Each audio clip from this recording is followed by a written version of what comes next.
Assalamualaikum warahmatullahi wabarakatuh. Pada kesempatan kali ini, saya akan menjelaskan materi tentang pertolongan pertama pada kecelakaan terhadap dehidrasi.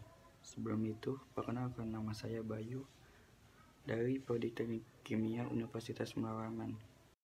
Pada kesempatan kali ini ada 4 poin besar yang akan saya jelaskan. Yang pertama itu pengertian dari dehidrasi, yang kedua penyebabnya, yang ketiga jenis dan gejala, dan keempat pertolongan pertama.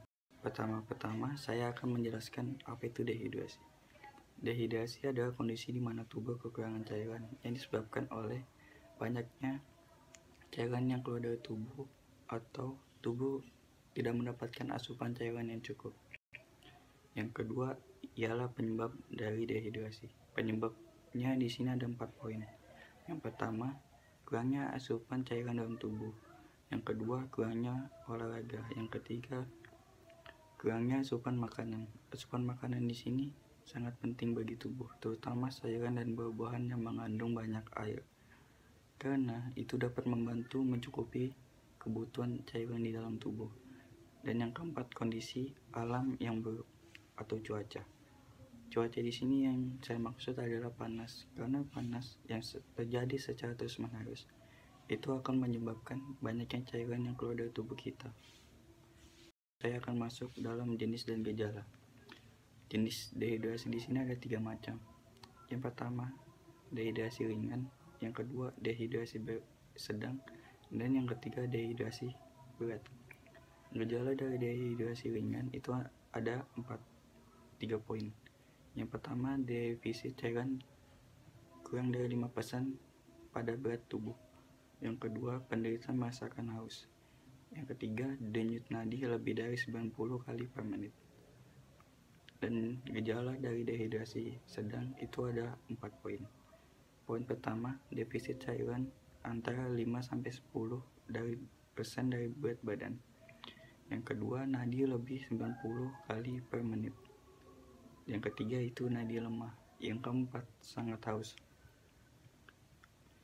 Gejala dari dehidrasi berat itu ada 5 macam.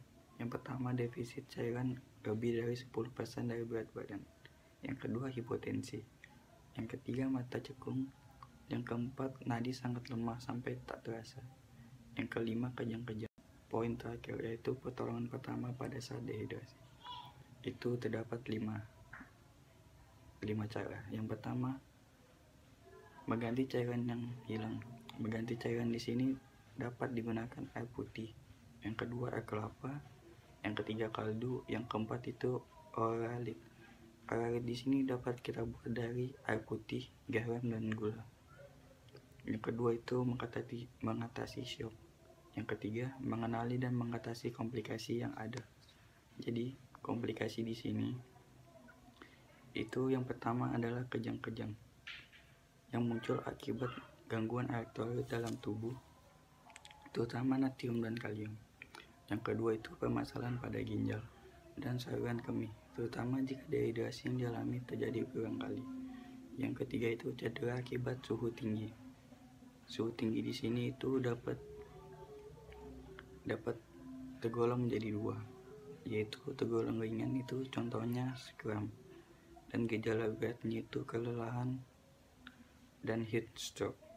Yang keempat itu shock hipovolemik. Ini merupakan kompilasi akibat dehidrasi yang paling serius. Kekurangan cairan dapat menyebabkan volume darah di dalam tubuh menjadi berkurang, sehingga tekanan darah dan kadar oksigen menjadi turun. Pada pembahasan yang keempat yaitu memberantas penyebabnya. Dan yang kelima, rutinlah minum air dan jangan tunggu haus. Sekian presentasi atau penyampaian materi saya pada kesempatan kali ini. Mohon maaf apabila ada kesalahan. Assalamualaikum warahmatullahi wabarakatuh.